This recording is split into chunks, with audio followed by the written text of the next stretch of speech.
प्राणायाम कैसे करें और प्राणायाम करने से क्या होता है, कैसे कैसे हम प्राणायाम कर सकते हो। देखो, प्राणायाम करने से सीधा वात पित्त कफ का संतुलन होता है, कॉन्स्टिपेशन की समस्या में लाभ मिलता है, अगर आपको डायबिटीज है उसमें ये लाभ करता है, जोड़ों में अगर आपके दर्द रहता है तो उसमें लाभ करता है, इम्यूनिटी को हमारी बढ़ा देता है, फेफड़ों से संबंधित बीमारियों को ये कम कर देता है, दिमाग से संबंधित बीमारियों को ये कम कर देता है, नींद बहुत अच्छी आने लगती है, ऑक्सीजन का लेवल मेंटेन रहता है। सैकड़ों लाभ होते हैं सभी प्राणायामों को करने के। लेकिन आज हमने ये विषय इसलिए लिया है कि लोग है ना प्राणायाम करने में गड़बड़ कर देते हैं। आज हम आपको बताएंगे प्राणायाम करने के प्रॉपर तरीके और शास्त्रों का प्रमाण हम आपको देंगे, ताकि आप अच्छे से समझ जाओ और फिर प्राणायाम में आप आगे बढ़ो। देखो, हमारे शास्त्र ये कहते हैं कि निरोधा जायते अग्निर अग्निर वायु प्रजायते, कि जब हम वायु का अपने भीतर संग्रह करते हैं तो उससे एक अग्नि पैदा होती है, वो अग्नि हमारे रोगों को खाती है। अब आप सोचोगे ऐसा कैसे हो सकता है? जैसे चूल्हे में अगर हम फूंक मारेंगे तो वहां जो अग्नि होती है प्रज्वलित हो जाती है ना, उसी प्रकार से प्राणायाम करने से हमारी जठराग्नि में एक प्रकार का ना वेग आ जाता है, जिससे वो हमारे शरीर में उपस्थित विभिन्न प्रकार की बीमारियों को खा जाती है, हजम कर लेती है। प्राणायाम करने से बहुत बड़ा लाभ है। लेकिन प्रश्न ये उठता है, प्राणायाम करें तो कैसे करें? देखो, हमारे शास्त्र ये कह देते हैं, युक्तम युक्तम त्यजेत वायु, युक्तम युक्तम प्रपूरयेत, युक्तम युक्तम प्रबनाद एवं सिद्धिम अवाप्नुयात, कि जब कोई व्यक्ति युक्ति पूर्वक श्वास को लेता है और छोड़ता है, वही अवस्था कहलाती है दोस्तों प्राणायाम। यानी कि आपने श्वास भरा,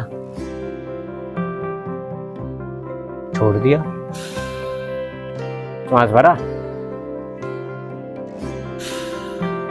छोड़ दिया, ये बन गया दोस्तों प्राणायाम। कितना सिंपल है, कितना आसान है।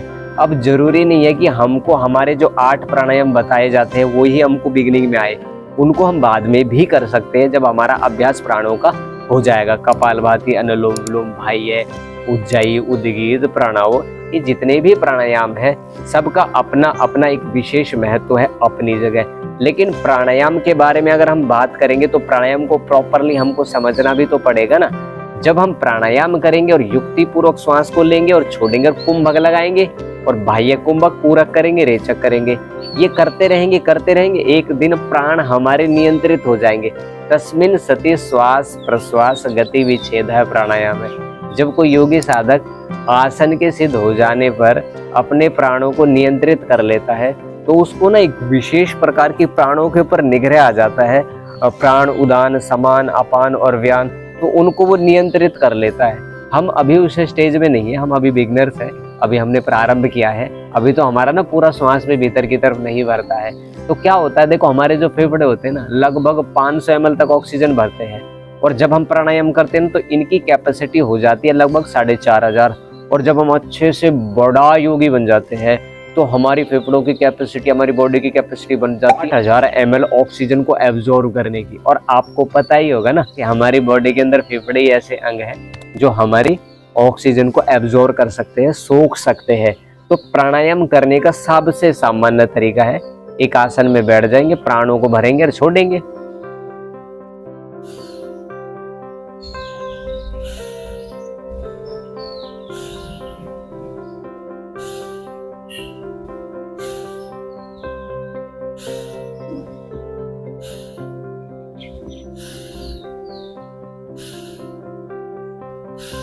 ये है दोस्तों प्रारंभिक प्राणायाम। यहाँ से आप अपनी प्राणायाम की यात्रा को प्रारंभ कर सकते हो।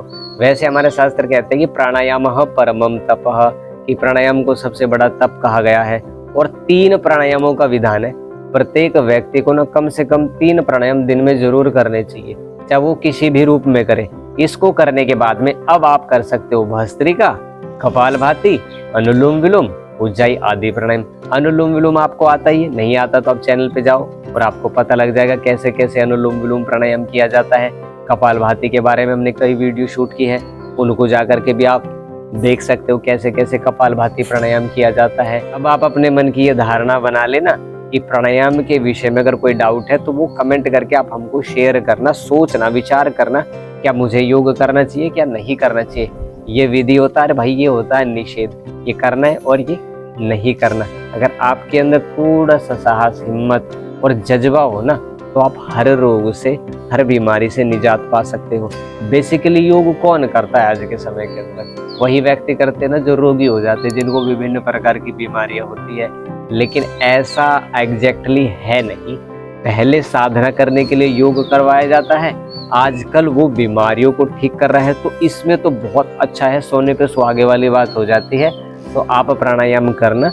प्राणायाम के विषय में तनिक भी अगर आपको डाउट है ना, तो आप कमेंट करके हमको बताना। आपकी समस्या का समाधान करने की हम अपनी तरफ से पूर्ण रूप से कोशिश करेंगे। अब दोस्तों हम आपसे आज्ञा मांगते हैं। हमारा एक उद्देश्य है योग का प्रचार करना, गुरुकुल का निर्माण करना। उसमें सिर्फ आपसे एक छोटा सा सहयोग चाहते हैं, वीडियो को लाइक और शेयर जरूर कर देना। अब आपसे हम मिलेंगे अगली वीडियो में। यहाँ तक इस वीडियो में हमारा साथ देने के लिए ओम शांति शांति शांति।